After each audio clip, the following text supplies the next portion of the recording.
Support comes from the Missouri Forest Products Association. Missouri produces wood pallets, railroad ties, white oak barrels, hardwood floors, and more. Details on the variety of products made in the state are at choosewood.com. Welcome to St. Louis on the Air. I'm Sarah Fenske. Dr. Raul Artal Mittelmark is one of the youngest survivors of the Holocaust. He was born in a concentration camp. It was in a part of Eastern Europe then occupied by Romania. And today he turned 77. That makes him one of just 400,000 survivors still alive today. Dr. Artal is a professor emeritus at St. Louis University. He served 17 years as chairman of the Department of Obstetrics, Gynecology, and Women's Health at the St. Louis University School of Medicine. And he joins us today by phone from his home in Palos Verdes, California. So, Dr. Artal, welcome and happy birthday to you. Thank you very much. Good morning. Now, It's such a pleasure to be with you. And we're so glad you were able to join us. I understand you were born in a place called Transnistria, and I imagine very few of our listeners are aware of this region, much less aware of the genocide that took place there. Do you find yourself often having to orient people when you tell this story? Absolutely. Transnistria is recognized in the literature as the forgotten Holocaust. My birth circumstances actually inspired me to become an obstetrician specializing in high-risk obstetrics. I was actually born in a half-destroyed farmhouse in the Nazi slave labor concentration camp named Berchat, Transnistria, in the Vinnytsia region in western Ukraine, not far from Hitler's East Front werewolf bunker. And the slaves in the camp, including my parents, worked on Durchstrasse, which means freeway in German, Freeway D, one of the first freeways in the world. It was supposed to link Germany to the rich Russian Ural. You said that experience, the experience of your birth, later played into your decision to become an OBGYN. How so? Well, actually, it was a very difficult breech delivery. I came into the world with my feet first. Luckily, there was a physician in the camp. His name was Dr. Menschel, who knew how to do, and he saved my mother's and my life. He was also a prisoner in the camp, this physician? There were 5 prisoners in the camp. He was one of the physicians in the camp. For my entire time in the camp, I was hidden with a small pillow over my head to muffle my voice. I was told that I was never a crybaby. I cried. Yeah, I imagine that sort of beginning to life could really change the way a child interacts with the world. I mean, it must have just been so terrifying for your parents. How were they able to get out of this camp ultimately? Well, actually, of the 25,000 people that were in that camp, only 5,000 survived, and I'm one among them, among the 5,000. Wow. But the reason I survived is that the guards in the camp were reluctant to enter the structure because of diseases that were epidemic in the camp, like typhus, typhoid, and other diseases. Something that is also not recognized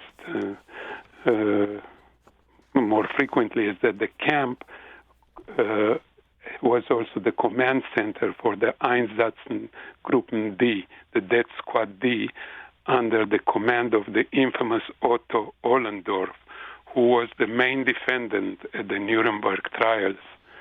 He was personally responsible for the murder of 90,000 people. Oh, my goodness. And I mean, these are just such sobering parts. And as you say, it's even more sobering to think that this Holocaust in this part of Eastern Europe has been so forgotten when so many people were killed. It's got to be so hard to think about the fact that so few people even talk about this today.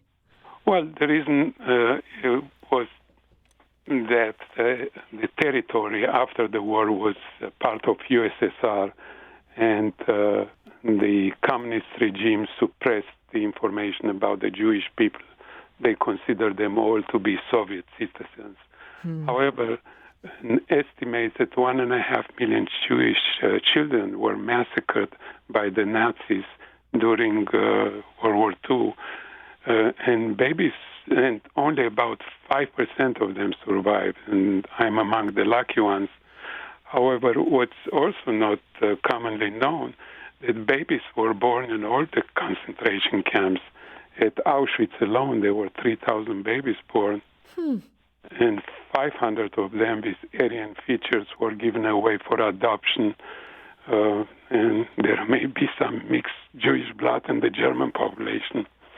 About a dozen of Jewish babies were hidden in the barracks in Auschwitz, and actually they got together at Yad Vashem in Jerusalem a few years ago, and the others were drowned in water buckets. Wow. My mother's difficult labor, actually, and the delivery experience inspired me to become an obstetrician and specializing in high-risk obstetrics, high-risk pregnancies. And you've said that you didn't initially talk about the circumstances surrounding your birth and this part of your background. When did that change for you? Well, I wanted to focus on taking care of patients, and also my research. And with time, I also got interested in medical ethics and the lessons that were learned from World War II, because between 1933 and 1945, more than 38,000 physicians joined the Nazi Party and played a leading role in the Holocaust.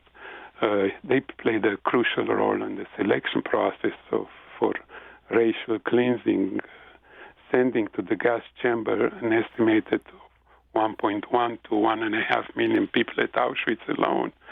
So this inspired me that they're conducting atrocious, lethal medical experiments, altitude deadly decompression experiments, deadly man-made wounds and infection to test antibiotics, hypothermia leading to death, seawater infusions, starvation studies, twin studies by Mengele. So all of these inspired me that I should, first of all, try to save women's life, and dedicated myself to high-risk obstetrics.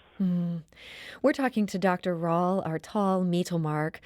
Today is his 77th birthday. He was born in a concentration camp and today is one of the youngest Holocaust survivors who's still alive. You say you're interested in these medical ethics questions that come out of the Holocaust. And as you note, your fellow physicians, some of them just behaved abominably during this period of time. And we like to think of doctors as always being there to help us. What do you think went wrong there? Well, the many population across Europe were practicing anti-Semitism. Practicing is the word, and it was embedded for generations in the European society, and unfortunately,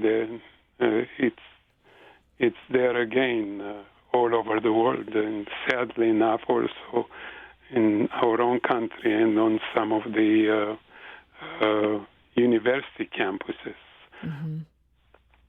So this anti-Semitism, it almost allowed people to then treat Jews as if they weren't a fellow person who deserved the same rights and considerations. You think that was really the heart of all of this? Oh, absolutely.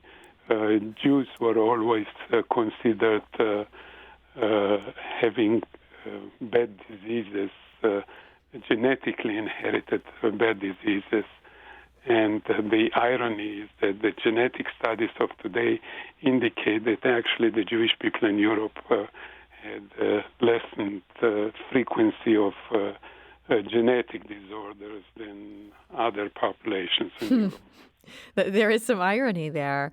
But do you see any parallels to the current time where we see people talking about immigrants in general as being filled with disease or maybe people alleging that they bring disease to this country? Absolutely. I feel for them. I think public health has to be taken into consideration, but not by exclusion of these people, rather by taking care of them. There are ways to screen for diseases and take care of trying and heal them and allow them to come in and save them from atrocities that occur elsewhere in the world. Mm-hmm. Yes. For your fellow physicians, what do you think it's important for them to keep in mind to make sure that they never again become accessories to the sort of awful things that some of them did during the Holocaust? Well, I would like actually to quote Elie Wiesel, whom I had the privilege and honor to know. Actually, he was a guest speaker at St. Louis University a few years ago. And I would use his words that for the survivor who chooses to testify, it is clear his duty to bear witness for the dead and for the living. To forget the dead would be akin of killing them a second time. So for us to remember this and to talk about this, you feel like that's an important way to prevent this? Absolutely. What do you see as one of the medical ethics lessons learned from the Holocaust that we could consider today during this time that we're in, this awful pandemic? Well, one fact that is not commonly known, that at the Nuremberg trials of the infamous physicians, at the end of the trial, the judges mandated that no procedure should be ever conducted or given to a patient without a patient's consent. Actually, it was the judges at the Nuremberg trials that initiated the informed consent that we use to this day. Not too many know this, including physicians. That makes me feel better because I did not know that, and I was thinking, how did I not know that? So this issue of informed consent, you feel like this is really paramount to safeguarding our rights here. Absolutely. Well, that's an important thing I think we can all keep in mind. And Dr. Artal, we've talked about such serious things today, and yet I know today is also your birthday. Is there anything you're planning to do to celebrate, even during this time when we're not really allowed to do very much in terms of leaving our homes? Yes, we're all secluded, and actually all my children and grandchildren called me this morning, and I'm here with my wife, Michal, who was also a professor at St. Louis University. And all my thoughts with you and everybody else in the country, wishing you to stay safe and remain safe. Well, I thank you so much for that. And I also thank you for being willing to spend some time on your birthday today, just sharing some of the things. I think there's so many lessons that we can all take from what you experienced in your life. And I appreciate so much you sharing that with us today. Thank you very much. And I would also like to again thank my faculty and staff at St. Louis University who are by far the best, most dedicated professionals and hardworking people. So thank you very much. That is wonderful to hear, and I hope so much that they're listening today. So that was Dr. Raul Artal Mittelmark, and he joined us today from his home in Palos Verdes, California, after years at St. Louis University. This is St. Louis on the Air on St. Louis Public Radio, 90.7 KWMU.